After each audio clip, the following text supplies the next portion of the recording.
लिपिबद्ध करना चालू किया। पहले तो स्मृतियों में आया, उसके बाद फिर लिपिबद्ध करना चालू किया। अनेकों प्रकार के छंद, अनेकों प्रकार की रचनावलियाँ, अनेकों प्रकार के भाषाई प्रयोगों के द्वारा तमाम ये परिमार्जित होता रहा साहित्य। हमारे शुरुआती दौर में कहा गया कि रसो वैसा है, रमणीयार्थ प्रतिपादक शब्द है काव्यम।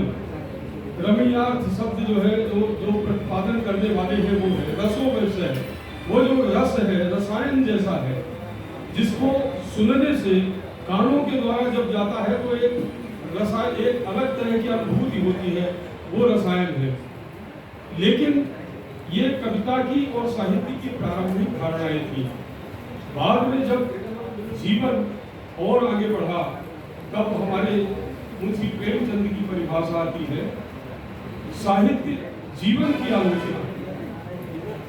उन्होंने इन तमाम परिभाषाओं को दरकिनार करके कहा कि वो जीवन की आलोचना है, क्योंकि केवल रमणीयार्थ प्रतिपादक शब्द है काव्यम से इतना श्रम, इतना परिश्रम और इतना साधना के द्वारा केवल उस थोड़े सी चीज के लिए ये किया जाए तो वो संपूर्ण नहीं होता है, बल्कि संपूर्ण जीवन के संपूर्ण फलक को जांचे, परखें और उसका आलोचना करें, उसकी मूल्यांकन करें और नया रास्ता दें। इसीलिए उन्होंने कहा कि साहित्य समाज के आगे या राजनीति के आगे चलने वाली मसाल है, केवल दर्पण नहीं है, ये उसके आगे चलने वाली मसाल है। और आगे की बात को देते हैं,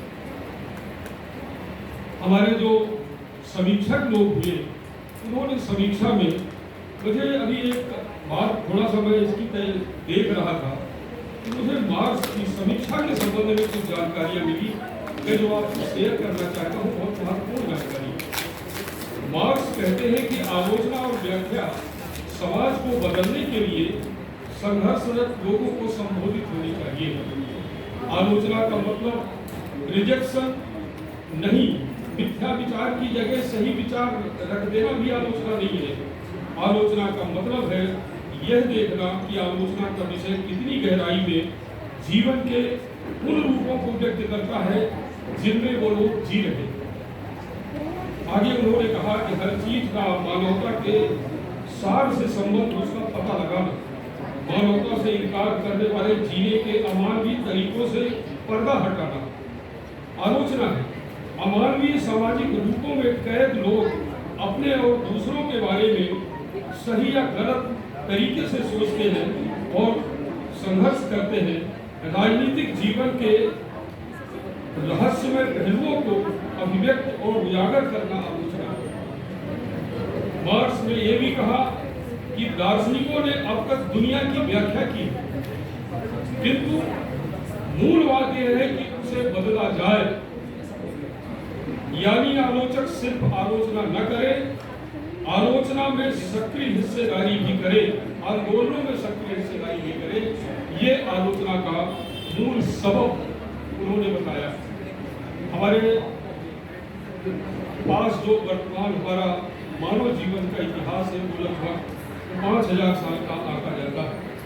इस 5000 साल के जीवन में बुद्ध के पहले का जितना जीवन है वो है, और जितना साहित्य हमारे पास उपलब्ध है, चाहे वो धर्म के साहित्य के रूप में हो, चाहे अन्य किसी माध्यम से उपलब्ध किताबों के माध्यम से हो, वो साहित्य ज्यादातर वायवी साहित्य है, जीवन के अंतर्मन से जुड़ा हुआ और जीवन को के दुखों, परेशानियों, तकलीफों को देखता हुआ, बारीकी से विश्लेषण करता हुआ साहित्य नहीं है।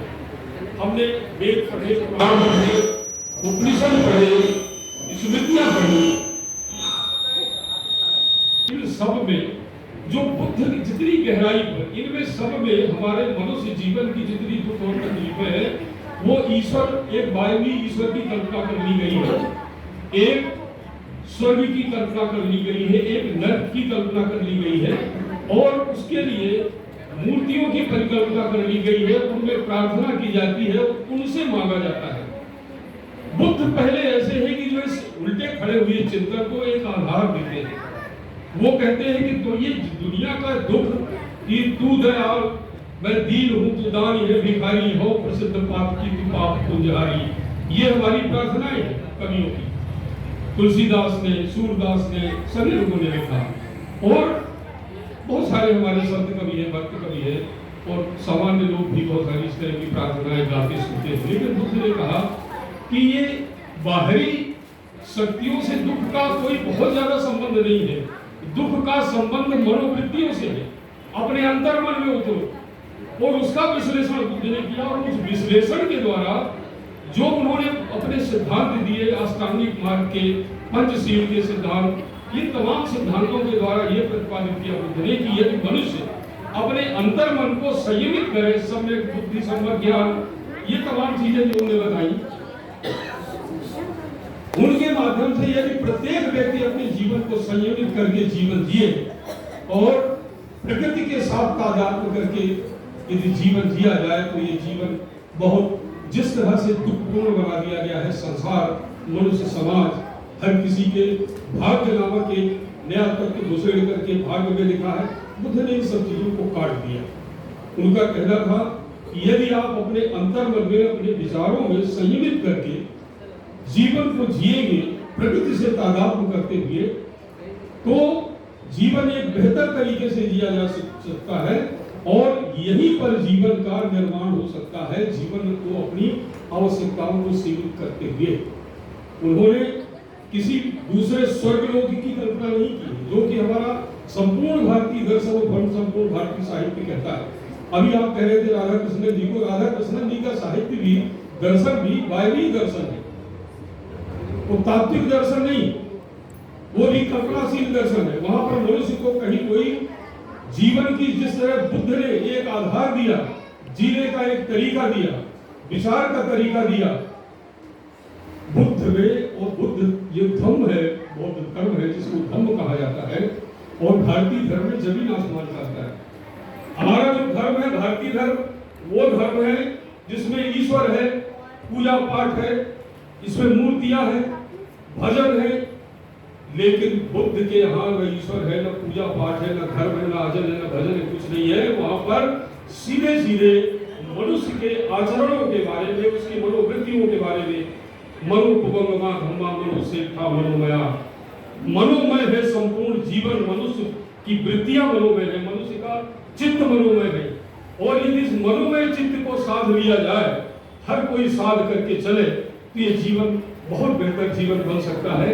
ये बुद्ध है, वो मोक्षदाता नहीं बनते बुद्ध, वो राह प्रदाता बनते हैं, वो रास्ता दिखाने वाले बनते हैं। और ऐसे बुद्ध के प्रति पता नहीं किन क्षणों में, इन्होंने तो किताब में एक जगह लिखा है कि एक कबीर का दोहा उद्धृत किया है सुखदेव जी ने, कि जब तू आया जगत में, तू जग हासा तू रोए, जब तू आया जगत में जग हासा तू रोए, ऐसी करनी कर चलो, जग तू हासे जग रोए, ऐसी करनी कर चलो, तू हासे जग रोए। इस दोहे को अपना जीवन के चिंतन का आधार इन्होंने बताया है कबीर की। निश्चित तौर पर कहीं न कहीं से आदमी को कोई न कोई प्रेरणा मिलती है। मुझे याद आता है एक अकबर इलाहाबादी हमारे जो बड़े शायर हुए हैं, उन्होंने एक शेर कहा है कि काम क्या अहबाब सब कारे नुमाया कर गए, बीए किया नौकर हुए, पेंशन मिली और मर गए।